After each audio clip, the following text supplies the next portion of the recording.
Have you ever been lying awake in the pitch black, heard a branch snap outside your window, and immediately convinced yourself it was just the wind? Our brains are incredibly efficient at keeping us calm. We instinctively scrub away terrifying possibilities, choosing the most mundane explanation for the bumps in the night. That instinct was fully engaged for a couple traversing the United States a few years ago. They were spending their days hiking across the country, and their nights sleeping completely exposed to the elements, tucked side by side on an air mattress in the bed of a pickup truck. 3/4 of the way through this cross-country adventure, they reached the apex of their trip. Deep in the wilderness, the narrator asked his girlfriend to marry him, and she said yes. The relief of the successful proposal brought on an overwhelming calm, giving him the deepest, most peaceful sleep of the entire journey. Reaching a peak emotional high creates a powerful psychological blind spot. When you are that content, your threat assessment capabilities effectively shut down. You stop looking for danger because your reality feels entirely secure. His new fiancée, however, was not experiencing that same peace. She was a notoriously light sleeper, jolting awake at every rustling leaf, every distant bird call, and every sudden gust of wind. Her hypervigilance had a very specific origin. A coworker had recently shared a gruesome first-hand account of their family surviving a bear attack while camping. From that moment on, she developed a crippling phobia of wildlife. This phobia functioned as a rigid cognitive filter. Any unfamiliar data point her brain received in the dark, a snap, a shuffle, a shadow, was automatically categorized as a predator stalking the perimeter of their truck. This meant the couple's entire safety net relied on a deeply flawed premise. They were actively bracing for a mindless force of nature, leaving them completely unprepared for the possibility of a targeted, deliberate human threat. The morning after the proposal, the physical contrast between the two of them was jarring. While the narrator woke up fully rested, his fiancée was entirely exhausted, struggling through a deep morning fog. She told him she had been awake for hours. Throughout the night, she swore she heard the distinct sound of bipedal footsteps crunching in the dirt, accompanied by faint, rhythmic human mumbling, slowly circling the vehicle. Stepping out of the truck, she immediately pointed to the ground.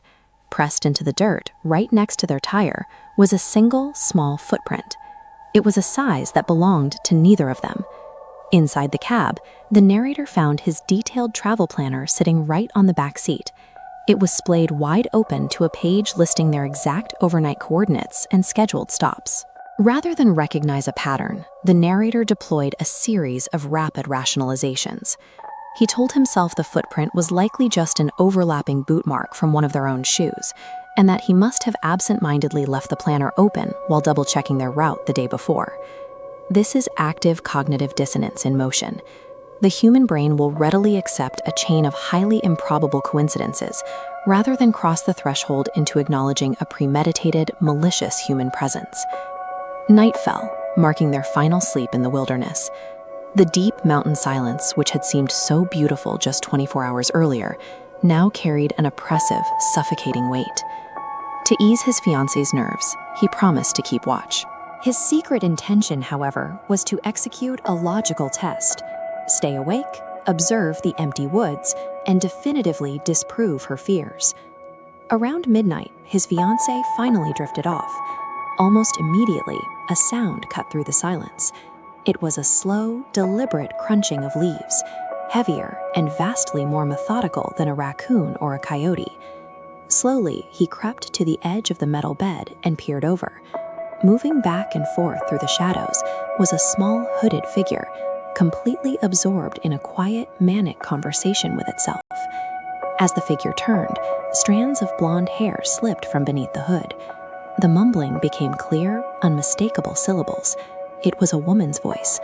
Every frantic report his fiancée had made the previous night had been perfectly accurate.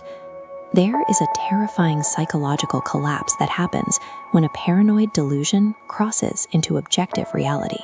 The threat is no longer a shadow to be rationalized. It is a physical entity sharing your immediate space. Knowing any sudden noise could provoke an attack, he formulated a silent exit. He pulled out his phone, typed out a set of instructions, nudged his fiancée awake with a finger to his lips, and quietly handed her the truck keys.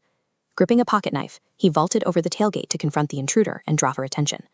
But when his boots hit the dirt, The front of the truck was completely empty. Without warning, an intense pain shattered his ankle. The woman had squeezed herself underneath the chassis. She scrambled out from the dirt, screaming wildly, hurled a thick tree branch at his legs, and drew a long kitchen knife. He backed away, shouting for his fiancée to start the ignition. The engine roared to life, and as the truck lurched forward, the headlights pinned the attacker in a bright beam, illuminating her face as she dove out of the way. The narrator froze.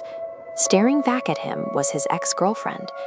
Their relationship had ended 6 full years prior in a volatile breakup that eventually required police intervention.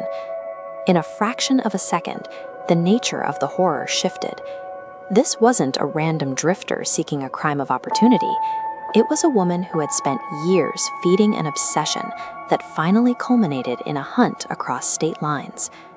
For 6 years, the narrator believed this chapter of his life was closed.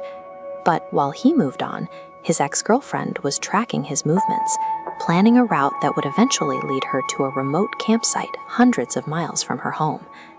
These entries in the narrator's planner correspond exactly with the location of that unidentified footprint. By comparing his written schedule with the physical evidence left at the campsite, it becomes clear she had memorized his itinerary and traveled ahead of the truck to wait for them. When police eventually confronted the woman, she offered a full confession. She admitted she had traveled those hundreds of miles with a single goal: to murder the narrator's fiancé.